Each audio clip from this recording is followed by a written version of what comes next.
میرے باپ نے ان کو ایسا کام کرنے سے منع کیا۔ ان کے درمیان بعد میں جو باتیں ہوئیں اس سے مجھے بہت حیرت کا جھٹکا لگا اور میں ساری گیم سمجھ گیا کہ آخر پھپھو کے اتنا بڑکنے کے پیچھے کیا وجہ ہے۔ پھپھو چاہتی تھی کہ وہ اپنی ایک بیٹی کی شادی میرے بڑے بھائی سے کر دیں کیونکہ وہ نوکری کرتا تھا اور خاصا سمجھدار بھی تھا۔ پھپھو کی شروع سے ہی اس پر نظر تھی اور وہ چاہتی تھی کہ وہ ہمارے گھر کو ہتھیا لے اور میرے بڑے بھائی کو اپنے قبضے میں کر لے۔ اس دن اتنی شدید لڑائی کے بعد میں نے خود کو بہت کنٹرول کیا اور خود کو سمجھایا کہ لوگوں کے سامنے ایسی حرکت کبھی نہیں کرنی جس کی وجہ سے ساری بات میری ماں کی تربیت پر آئے۔ مجھے اس واقعے نے ذہنی طور پر بہت پختہ کر دیا تھا، لیکن میں کبھی بھی اپنے اندر سے اس چیز کو نہ نکال سکا تھا جو مجھے لڑکیوں جیسا بننے کی خواہش تھی۔ میں اکثر راتوں کو چوری چھپے اٹھ کر اماں کا کوئی لباس پہن لیا کرتا اور شیشے کے سامنے کھڑے ہو کر خود کو سنوارا کرتا تھا اور پھر اسی سے اپنا جی بہلا لیا کرتا۔ یہ کام میں سب سے چھپ کر صرف رات کو ہی کرتا تھا تاکہ کسی کو مجھ پر شک نہ ہو اور میں صبح کو بہت چینج ہو جاتا اور بالکل نارمل بن جاتا تھا۔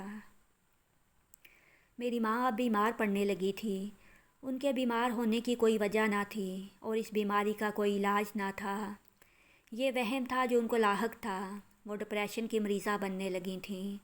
وہ اکثر میرے بھائیوں کو کہا کرتیں کہ اب شادی ہی کر لو تاکہ گھر میں رونق ہو، بچے کھیلے کودیں، لیکن میرے بھائیوں کو ابھی شادی نہ کرنی تھی۔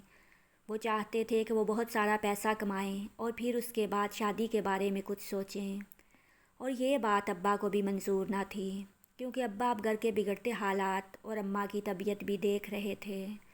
لیکن میرے بھائی بہت ضدی تھے۔ انہوں نے ابا کی ایک بھی بات نہ مانی اور اپنی ضد پر اڑے رہے۔ اماں اب چارپائی سے لگ گئی تھیں اور بہت بیمار رہنے لگیں۔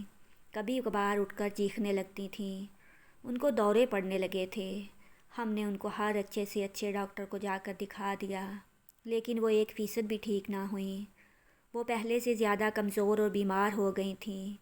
ایک دن ایک عورت نے بتایا کہ تم لوگ اس کو فلاں بابے کے پاس لے چلو، وہ اسے بالکل ٹھیک کر دے گا۔ اس کے پاس سے جو بھی ہو کر آتا ہے وہ بالکل ٹھیک ہو جاتا ہے، اور آج تک اس کے ڈیرے کے چکر لگانے کے بعد کوئی بھی نامراد نہ گیا۔ یہ بے شک ایک حیران کن بات تھی، لیکن میں اور ابو اماں کی حالت کو مد نظر رکھتے ہوئے اس بابے کے پاس جانے کا سوچنے لگے۔ ہم لوگوں نے اس بابے کا پتہ کروایا تو ہم بہت ہی حیران رہ گئے کیونکہ وہ بابا تو بہت پہنچا ہوا تھا۔ اس کے آس پاس والا ہر آدمی اس کی ہی بات کرتا تھا اور کہتا تھا کہ یہ بابا بہت ٹھیک ہے، یہ کوئی فراڈ نہیں ہے۔ ہم نے لوگوں کی وہ ایک آخری امید سمجھ کر امی کو اس ادھر لے جانے کا فیصلہ کیا اور اگلے ہی دن اسے اس بابے کے پاس لے گئے۔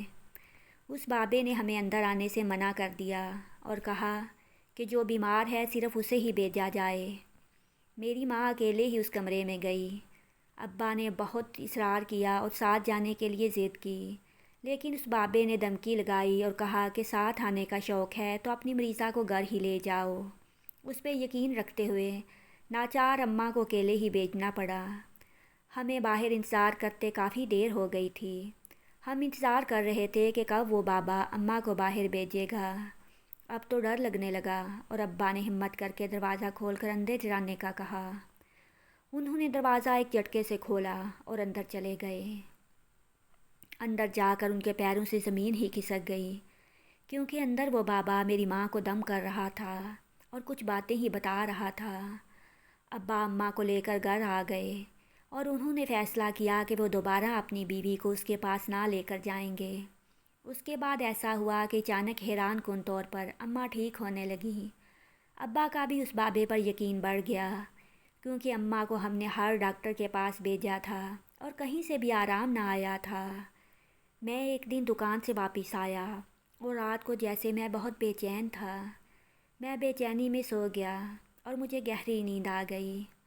آدھی رات کو میری آنکھ اچانک کھلی اور مجھے ایسا لگا جیسے ماں میرے پاس ہو کر گئی ہیں۔ مجھے بہت حیرت ہوئی۔ میں نے تیزی سے چپل پہنی اور اٹھ کر باہر گیا، لیکن باہر تو کوئی بھی نہ تھا اور اماں کے کمرے کا بلب بھی بند تھا۔ اس کا مطلب تھا کہ وہ سو چکی ہیں۔ میں نے اس بات کو اپنا وہم مانا اور دوبارہ کمرے میں آ کر سو گیا۔ اس کے بعد مجھے یقین ہو گیا کہ ایسا بالکل نہ تھا۔ اس بات کو کئی دن ہو گئے اور میں نے اسے اپنا وہم سمجھ کر بھلا دیا، لیکن پھر ایک رات مجھے ایسا محسوس ہوا کہ اماں میرے کمرے سے ابھی ابھی نکلی ہیں۔ میں اٹھا اور میں نے ایک سایہ کمرے سے باہر جاتے ہوئے دیکھا۔ مجھے اب شک ہو گیا کہ میں کمرے سے باہر جا کر دیکھا تو وہاں کچھ بھی نہ تھا اور حسب معمول اماں کے کمرے کا بلب بند تھا۔ اب میں ڈر گیا تھا کیونکہ اماں اتنی تیزی سے اپنے کمرے میں نہیں جا سکتی تھیں۔ یہ بات بہت حیران کن تھی۔ میں نے اگلی صبح اماں سے پوچھنے کا فیصلہ کر لیا اور میں نے صبح ناشتے کی میز پہ اماں سے سوال کیا تو مجھے منہ کی کھانی پڑی، کیونکہ اماں نے صاف منع کر دیا اور مجھے عجیب نظروں سے دیکھتے ہوئے کہنے لگی کہ بھلا میں تمہارے کمرے میں آدھی رات کو کیا کرنے جاؤں گی؟ اگر مجھے جانا ہی ہوا تو میں صبح بھی جا سکتی ہوں، میں رات کو کیوں جاؤں گی؟ اس بات پہ تو میرا ماتھا ٹھنکا کہ بھلا ایسا کیوں ہو سکتا تھا۔ اب مجھے اس بات کا پتہ لگانا تھا کہ آخر ایسا کیوں ہے اور اس کے پیچھے کیا وجہ ہے۔ میں اگلی کئی راتیں سونے کی اداکاری کرتا رہا تاکہ جو بھی میرے کمرے میں آئے میں اسے پکڑ سکوں، لیکن اتنے دن بعد میرے کمرے میں کوئی نہ آیا۔ میں شاید اس مسئلے کا حل ڈھونڈنے کی کوشش کرتا یا اس کا پتہ چلاتا، لیکن ایسا ہوا کہ انہی دنوں ابا کو ہارٹ اٹیک آ گیا اور ہم لوگ ان کو اسپتالوں میں لے بھاگنے لگے۔ میرے بھائی بھی ابو کے لیے اسپتالوں کے چکر کاٹ رہے تھے۔ ان کی پریشانی کی جانے کیا وجہ بنی تھی کہ اچانک ان کو بیٹھے بیٹھے دل کا دورہ پڑ گیا۔ اماں رو رو کر بے حال تھیں۔ ابا تو پورے گھر کی رونق ہوا کرتے تھے، کیونکہ وہ اکثر بنا لڑے جھگڑے خاموشی سے گھر کے کام کر دیا کرتے تھے اور ہمیں بھی جگتے مارتے رہتے تھے۔ وہ ہم سب بھائیوں کے ساتھ دوستوں کی طرح بات کرتے تھے۔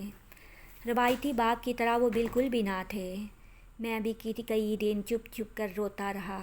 ڈاکٹر اپنی طرف سے پوری کوشش کر رہے تھے اور ہم سب لوگ ہسپتال میں بیٹھے دعائیں کرنے لگے۔ ابا نے میرے تینوں بڑے بھائیوں کو اپنے پاس بلایا اور ان کو کچھ کہا۔ مجھے دکھ ہو رہا تھا کہ ابا نے مجھے ان کے ساتھ کیوں نہ بلایا۔ وہ جب کمرے سے باہر آئے تو مجھے بھی ابا کا بلاوا آ گیا۔ انہوں نے کہا کہ اپنی ماں کا خیال رکھنا، وہ بہت کمزور ہے، اس کا ساتھ دینا اور میرے بعد اس کے ساتھ اچھے سے برتاؤ کرنا۔ مجھے ابا کے ان جملوں سے دکھ ہو رہا تھا، کیونکہ ایسے جملے لوگ تب بولتے ہیں جب وہ مرنے کے قریب ہوں۔ ابا نے اماں سے کچھ باتیں کیں اور پھر اس کے بعد دم توڑ گئے۔ ہمارے گھر میں تو جیسے کہرام ہی مچ گیا تھا۔ میری خالائیں اور پھوپھیاں بھی چیخنے لگیں۔ ان کو میری ماں کا احساس ہو رہا تھا کہ یہ اکیلی ہے، اب کیسے گزارا کرے گی؟ اس کی تو کوئی بیٹی بھی نہیں ہے جس سے یہ اپنے دل کا بوجھ ذرا ہلکا کر لے۔ ابا کے 40ویں کے بعد میری پھوپھیاں اور خالائیں امی کے پاس آ بیٹھیں اور بڑی رازداری سے کچھ باتیں کرنے لگیں۔ میں ان کو دور سے دیکھ رہا تھا لیکن ان کی باتیں نہیں سن سکتا تھا۔ مجھے ان کے ارادے خطرناک لگ رہے تھے۔ میری ماں بہت بولی اور معصوم تھی۔ وہ لوگوں کی باتوں پہ بہت جلد یقین کر لیتی تھی۔ کافی دیر میری اماں کی سگی بنی ان سے باتیں کرنے لگیں، جبکہ اس سے پہلے کبھی میری ماں سے انہوں نے سیدھے منہ بات تک نہ کی تھی اور اب ان کو اچانک ماں کی یاد آنے لگ گئی تھی۔ مجھے بعد میں یہ بات پتہ چلی تھی کہ ان سب نے بڑے بھائیوں کی شادی کرنے کا بولا تھا۔ وہ سب چاہتی تھیں کہ ان کی بیٹیاں اس گھر کی بہو بن کر آ جائیں۔ میرے باپ نے اپنے پیچھے بہت ساری زمین چھوڑی تھی اور میں سمجھ گیا تھا کہ ان سب کی نظریں میرے باپ کی چھوڑی ہوئی زمین پہ ہیں جن کو کہ وہ ہتھیانا چاہتے تھے، لیکن یہ بات میری ماں سمجھ نہ سکی کیونکہ اسے اس وقت سارے رشتہ دار اپنے سگے لگ رہے تھے۔ میں نے ماں کو سمجھانے کی بہت کوشش کی، لیکن نہ جانے وہ سب اماں کے دماغ میں کیا ڈال کر گئی تھیں کہ اماں نے میری ایک بات نہ سنی اور مجھے نادان کہہ کر میری بات کو توجہ نہ دی۔ اسی طرح میرے 2 بڑے بھائیوں کی شادیاں ہو گئیں اور وہ دونوں میری خالہ کی بیٹیاں تھیں۔ میری ماں تو اپنی بانجیوں کو اپنی بہو بنا کر پھولے نہ سما رہی تھی۔ وہ بہت خوش تھی کیونکہ اسے اپنی بانجیوں سے بہت محبت تھی۔ میری ماں کی یہ بہت پہلے کی خواہش تھی کہ اس کی بانجیاں اس کی بہو بنیں تاکہ وہ ان کو اپنی سگی بیٹی جیسا پیار دے سکے۔ ان کی بہوئیں بہت اچھی تھیں، وہ میری ماں کا بہت خیال کرتی تھیں۔ ماں کو زمین پر پاؤں بھی نہ رکھنے دیتی تھیں۔ پورے گھر کا کام اب انہوں نے سنبھال لیا تھا۔ میری دونوں بھابیاں مجھے اپنے چھوٹے بھائیوں کی طرح پیار کرتی تھیں اور میری ہر ضرورت کا خیال رکھتیں۔ میرے دل سے وہ بات نکلنے لگی تھی اور میں نے اپنی ہی سوچ کو غلط قرار دیا۔ مجھے لگا کہ اماں نے یہ فیصلہ لے کر اچھا کیا ہے۔ میری بھابیاں اپنی ماؤں کی طرح فسادی نہ تھیں۔ اب بھائی بھی گھر جلدی آ جاتے تھے اور امی کو بھی وقت دیتے تھے۔ میں اب ابا کے حصے کا وقت بھی دکان میں بیٹھا کرتا تھا اور سارے پیسے اماں کو لا کر دیتا تھا۔ اماں ان کو سنبھال کر رکھتی تھیں کہ تاکہ ضرورت کے وقت کام آ سکیں۔ 1 سال کے بعد اماں نے میرے بڑے بھائی کی بھی شادی کر دی اور اب کی بار اماں نے پھپھو کی بیٹی کو بہو بنایا تھا۔ وہ بھی بہت اچھی تھی۔ اس نے آتے ہی اماں کا دل جیت لیا تھا۔ لیکن پھر آہستہ آہستہ جانے کیا ہوا کہ گھر کا ماحول بدلنے لگا تھا۔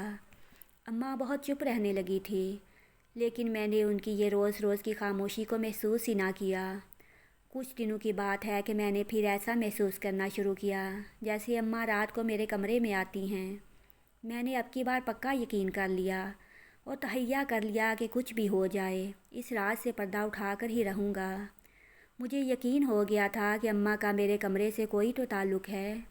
اماں روز رات کو مجھے دودھ کا گرم گلاس پکڑا دیتی اور کہتی تھیں کہ اسے پیو۔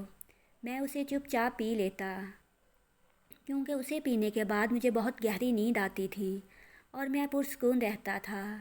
مجھے لگا کہ ہو نہ ہو اس دودھ میں ہی کچھ ایسا ملایا گیا ہے۔ میں نے ایک رات جان بوجھ کر دودھ نہ پیا اور اپنے کمرے میں آ کر کھڑکی کے باہر اس دودھ کو بہا دیا اور ایسے ظاہر کیا کہ جیسے میں تو سو گیا ہوں۔ مجھے اب رات کا انتظار تھا، جب سارے سو جائیں گے۔ رات کے 12 بجے تو میرے دل کی دھڑکن تیز ہو گئی، کیونکہ مجھے اپنے کمرے کی طرف آتی کسی کی آواز سنائی دی۔ جب میرے کمرے کا دروازہ کھلا تو میں کن اکھیوں سے دیکھ رہا تھا تو جیسے آسمان ہی مجھ پر پھٹ پڑا، کیونکہ وہ کوئی اور نہیں بلکہ میری ہی سگی ماں تھی۔ مجھے اماں پر یقین تو تھا، لیکن یہ معلوم نہ تھا کہ آخر وہ چاہتی کیا ہیں۔ اس لیے اب میں ان کو رنگے ہاتھوں پکڑنا چاہتا تھا تاکہ ساری بات واضح ہو جائے۔ اماں میرے پاس آ بیٹھی اور میں تو ڈر ہی گیا جب اماں نے سرخ رنگ کی تیز لپسٹک نکالی اور میرے ہونٹوں پر مل دی۔ مجھے ایک سرخ رنگ کی چنری اڑا دی اور مجھے حیرت سے تکنے لگی اور پھر ادھر ہی آنسو بہانے لگی۔ کمرے میں اماں کے رونے کی آواز آ رہی تھی۔ میں نے اچانک سے آنکھیں کھولی۔ اماں کو ایسا ہونے کی امید نہ تھی، اسی وجہ سے ان کا رنگ اڑ گیا۔ وہ اٹھ کھڑی ہوئیں اور باہر جانے لگیں تو میں نے ان کا بازو پکڑ لیا اور ان کو وہیں روک لیا اور ان کو کہنے لگا کہ آج تو ساری بات بتا دو آپ، یہ سارا کیا معاملہ ہے اور آپ مجھے یہ سب کیوں کر رہی تھیں۔ میری ماں نے ڈرتے ڈرتے مجھ سے معافی مانگی اور کچھ کہے بغیر رونے لگی۔ وہ روتی جا رہی تھی اور ان کا رونا بند نہیں ہو رہا تھا۔ میں نے ان کو چپ کروایا اور کہا کہ آپ بس مجھے ساری بات بتاؤ کہ کیا مسئلہ ہے۔ اماں نے مجھے جو کچھ بتایا اسے سن کر مجھے ایک لمحے کو تو بالکل بھی یقین ہی نہ آیا۔ انہوں نے مجھے بتایا کہ جب تمہارا باپ مجھے اس جانے مانے بابے کے پاس لے کر گیا تھا، جس کے بارے میں مشہور تھا کہ یہ سب کی مشکلیں حل کرتا ہے، یہ کہانی تب سے شروع ہوتی ہے۔ میں جب بابے کے پاس اس کے کمرے میں گئی تو اس نے مجھے سختی سے کہا کہ جو کچھ مسئلہ ہے وہ سارا سچ سچ بتاؤ۔ میں نے اسے ساری بات بتائی، اسے اپنے گھر کے حالات بتائے۔ اس نے مجھ پہ جیسے جادو ہی کر لیا تھا۔ وہ مجھ سے جو جو پوچھتا گیا میں اس سارے جواب دیتی گئی۔ اس کے بعد اس نے مجھے کہا کہ تم اپنے سب سے چھوٹے بیٹے کو اپنی بیٹی سمجھ لیا کرو تاکہ تمہیں بیٹی کی مزید حسرت نہ رہے۔ میں ایسا کبھی نہ کرتی، لیکن ایک بار میں نے تمہیں بچپن میں لڑکیوں کا لباس پہنے دیکھا تھا۔ مجھے لگا کہ تم میری لڑکیوں کی روح ہے، اس لیے تمہیں اس کا برا بھی نہ لگے گا، لیکن میں نے تمہیں یہ بات کبھی نہ بتائی کیونکہ تم جانے کیسا سمجھتے۔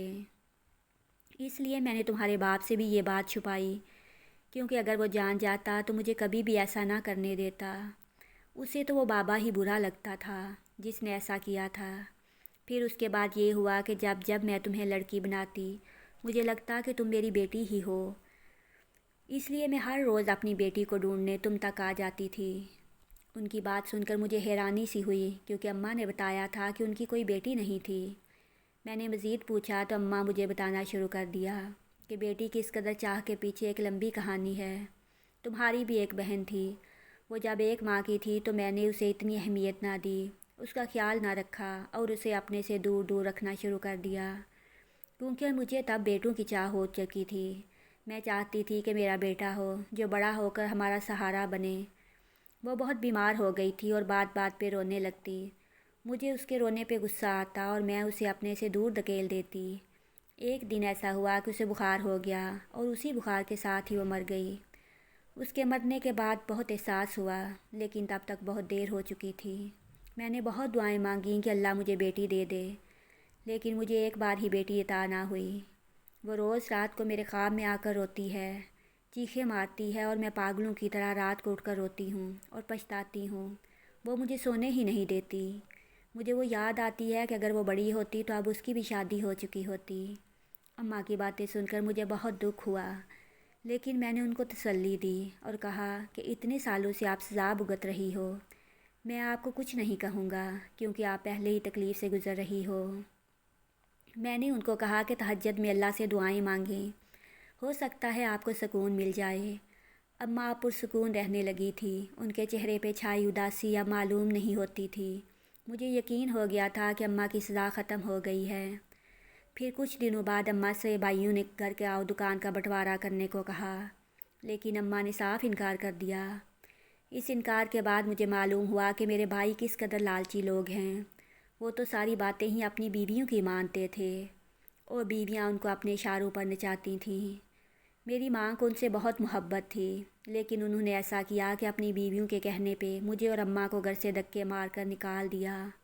اس رات کے بعد میں نے اپنی اماں کو کبھی نہ دیکھ سکا، کیونکہ ان کا اسی رات سڑک پہ انتقال ہو گیا تھا۔ جب یہ بات میرے بھائیوں کو پتہ چلی تو انہوں نے ہمدردی سمیٹنے کے لیے اماں کی میت کو گھر لائے اور میری بھابیاں بھی ڈرامہ کرتے ہوئے رونے لگیں تاکہ محلے کے لوگوں کو اصل بات کا علم نہ ہو سکے۔ اگلے دن بھائیوں نے روتے روتے اماں کو قبر میں اتارا اور پھر جانے مجھے ایسا کیوں لگا جیسے ان کے ارادے اب بھی ٹھیک نہیں ہیں۔ اس لیے میں رات کو قبرستان کے باہر ہی رک گیا۔ میں نے اپنے ایک دوست کو کال ملا لی تھی جو کہ پولیس میں تھا۔ اس نے مجھے کہا کہ تم کسی سے کوئی تذکرہ نہ کرنا اور جو ہوتا ہے چپ چاپ مجھے اطلاع دینا۔ میں جھاڑیوں کے پیچھے بیٹھا تھا جب میرے بھائی آئے اور اماں کی قبر کو کھودنے لگ گئے۔ میں نے اپنے دوست کو کال ملائی لیکن ادھر سگنل نہیں آ رہے تھے، اس لیے میں دوسری طرف گیا۔ جب تک میں نے کال کی اور اپنے دوست کو بات بتائی، جب واپس میں آیا تو میں نے دیکھا کہ ان کے ہاتھ میں کوئی لفافہ بھی تھا جو کہ یہاں آتے ہوئے اس کے پاس نہیں تھا۔ ان کے ساتھ کچھ اور لوگ بھی تھے۔ انہوں نے قبر پہ مٹی برابر کی اور پھر ایک گاڑی میں بیٹھ کر چلے گئے۔ جب میرا دوست آیا اس نے دوبارہ قبر کھودی اور جب اس نے مجھے بتایا تو میرا غصہ آسمان کو چھونے لگا، کیونکہ انہوں نے میری ماں کے گردے اور دل بیچ دیا تھا۔ میں اور میرا دوست گاڑی کا پیچھا کرتے رہے اور ان کی گاڑی ایک بڑے سے اسپتال کے سامنے آ کر رک گئی۔ وہاں اس گاڑی میں سے میرے تینوں بھائی نکلے اور ساتھ اس کے کچھ اور لوگ تھے جن کے چہرے میں قبرستان میں نہیں دیکھ پایا تھا۔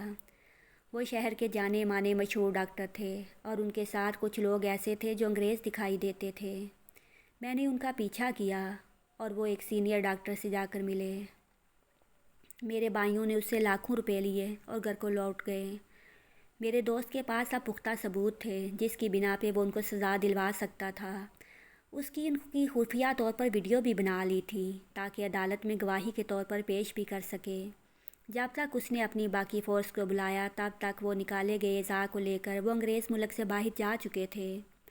ان کو نہ پکڑا جا سکا تھا، لیکن اس اسپتال پہ چھاپا مارا گیا تو بہت سے لوگ اس کام میں گرفتار ہوئے، جن میں سینئر ڈاکٹر بھی شامل تھے۔